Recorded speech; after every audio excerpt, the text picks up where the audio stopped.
Bonjour à tous. Le sujet de notre projet scientifique en équipe portait sur les transformeurs hydrogel. Ce sont des hydrogels qui subissent des transitions réversibles avec le changement de température, du pH ou lors de leur exposition à un champ électrique. Ils produisent une force ou exécutent un travail par la conversion d'énergie chimique libre en énergie mécanique. Nous avons choisi de nous intéresser aux polymères électroactifs qui sont des dispositifs électrochimiques capables de répondre à une stimulation électrique par un changement mécanique en dimension et en forme. Une des applications de ce type de gel sont les muscles artificiels. Cette vidéo explicative vous montrera comment synthétiser un gel sensible à un stimuli électrique et comment l'activer pour le rendre mobile. Tout d'abord, il nous fallait synthétiser ce gel. Pour ce faire, il faut réunir trois éléments essentiels. Le monomère est la molécule de base et forme la matrice primaire du polymère, en se répétant pour créer une chaîne de molécules. Le réticulant va avoir pour effet de lier les différentes chaînes en un gel. L'initiateur va déclencher tout ce processus, entamer la polymérisation et la formation des chaînes. Pour notre synthèse, nous utilisons l'acide acrylique comme monomère, le PECDA 700 comme réticulant et un initiateur sensible aux rayons d'une lampe UV. Après mélange sous atmosphère inerte, ces rayons vont rendre l'initiateur actif en apportant de l'énergie et démarrer la réaction. Cependant, un hydrogène est un réseau polymère hydrophile, ou un gel ionique possédant la capacité d'absorber et retenir une grande quantité d'eau dans son espace interstitiel. Il faut donc tester sa capacité à absorber l'eau. Les taux de gonflement obtenus après expérience sont satisfaisants et nous permettent de le qualifier d'hydrogel. Ensuite, pour utiliser un gel ou un matériau de façon générale, il est bien de pouvoir le caractériser et connaître ses propriétés mécaniques. Mesurer son module Young revient à matérialiser et quantifier sa capacité à être déformé.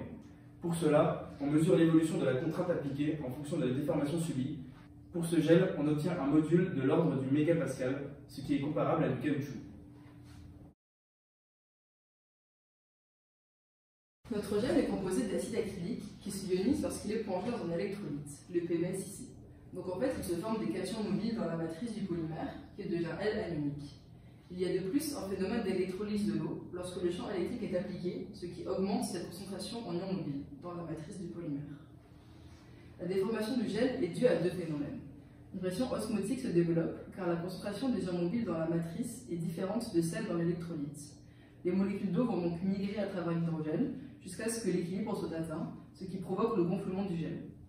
Lors de l'application d'un champ électrique, les cations mobiles sont attirées par la cathode, ce qui crée un gradient de concentration en cations mobiles dans la solution. Alors, l'équilibre de pression osmotique entre deux interfaces de l'hydrogène est brisé, ce qui provoque un gonflement non uniforme entre les interfaces et fait que le gel se courbe en direction de la borne négative du générateur. De plus, lorsqu'un champ électrique est appliqué, les ions en solution se déplacent vers l'électrode chargée de façon opposée et entraînent avec elles les molécules d'eau dans la même direction. Ce réarrangement des ions et de l'eau dans le polymère entraîne un changement conformationnel dans les chaînes du polymère, ce qui entraîne un mouvement de flexion. Le gradient d'ion à l'origine du phénomène de recourbement se caractérise aussi par un gradient local de pH dû à l'électrolyse de l'eau induite par la tension appliquée à ces bornes. C'est l'électrolyse de l'eau contenue dans le gel qui est à l'origine de la formation d'ions mobiles dans la matrice du polymère. Pour mettre en évidence ce gradient, nous avons réalisé un indicateur coloré à l'aide de chaux rouge que nous avons étalonné de manière à relier sa couleur à son pH. Nous avons ensuite ajouté quelques gouttes de cet indicateur à notre électrolyte, puis nous y avons appliqué un champ électrique. Cela nous a permis de mettre en évidence la création d'ions aux deux bornes et le gradient de pH qui est induit. Donc, à l'électrode positive, nous avons une oxydation de l'eau qui forme des ions H3+, et à l'électrode négative, nous avons une réduction de l'eau qui forme des ions HO-. En fait, il se passe la même chose à l'intérieur du gel. L'eau emprisonnée dans la matrice du polymère est électrolysée. Alors, la région près de l'électrode négative devient plus basique, comme des ions HO- sont formés dans le gel. De même, la région près de l'électrode positive devient plus acide, comme des ions H3+ sont formés dans le gel. Grâce au passage d'un courant électrique continu, les électrodes attirent les ions de charge opposée. Alors, l'électromigration des ions H3+ et HO- induit la création d'un gradient de pH à l'intérieur de l'hydrogène. Pour observer expérimentalement sa déformation du gel sous l'effet d'un champ électrique, nous avons utilisé une cuve et d'électrophorèse qui présente l'avantage de disposer d'électrodes fixes à chacune de ses extrémités. Au cours de nos différentes expériences, réalisées sur plusieurs jours, nous conservons donc toujours la même distance entre nos deux électrodes, ce qui facilite l'obtention d'un champ électrique constant, qui dépend en effet de la distance de nos deux électrodes. et donc assure la répétabilité de nos mesures en les effectuant sur plusieurs jours. Pour étudier la déformation du gel, nous sommes partis d'une structure simple. Nous avons formé des bandelettes d'environ 4 cm de long que nous avons plongées dans un électrolyte sur la tranche pour mesurer la courbure maximale obtenue. Au cours de différents tests, nous avons constaté que divers paramètres influaient sur la courbure de nos échantillons, à savoir le champ électrique appliqué, la concentration en ES de l'électrolyte ou encore l'épaisseur de nos échantillons, puisque nous avons réalisé différents gels de différentes épaisseurs. Notre objectif a donc été de déterminer les valeurs optimales de chacun de ces paramètres afin d'avoir la déformation la plus importante possible et de façon la plus rapide possible.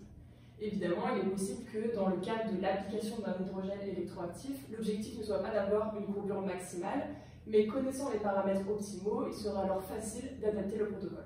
Nous avons dans un premier temps constaté que la courbure maximale que l'on peut obtenir évolue linéairement avec le champ électrique.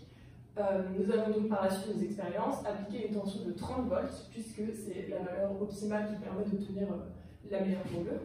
Et pourquoi nous sommes limités à 30 volts? Simplement parce que c'était la valeur maximale que l'on pouvait atteindre avec notre montage. Grâce à cette expérience, nous avons également pu observer que cette déformation était réversible lorsque l'on inverse le branchement des deux électrodes et donc le sens du champ électrique appliqué. L'échantillon se courbe dans le sens inverse pour retrouver sa position initiale et si on continue à appliquer le champ, venir se courber ensuite dans l'autre sens. Nous avons ensuite cherché à optimiser la concentration en ppS. Nous avons donc appliqué une tension de 30 volts, comme nous l'avons vu avant, à plusieurs reprises au même échantillon en changeant uniquement la concentration de l'électrolyte. Et nous avons obtenu une concentration optimale de 0,1 mol par litre, ce qui correspond à la valeur obtenue dans la littérature. Et c'est donc cette valeur que nous avons conservée pour la suite de nos expériences. Enfin, nous avons mis en évidence que l'épaisseur de l'échantillon avait un impact direct sur la courbure maximale atteignable. Plus celui-ci est fin, plus la courbure est importante.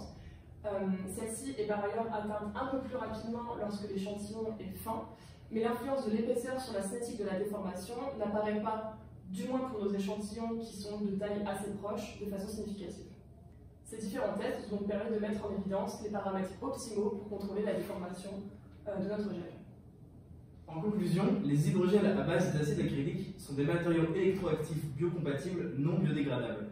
Ils possèdent des propriétés très proches de celles du muscle naturel et leur mode opérationnel basé sur la diffusion d'ions est similaire à celui existant dans les tissus musculaires naturels. Compte tenu de ces caractéristiques, ces hydrogels pourraient être de bons candidats pour la conception de nouveaux muscles artificiels.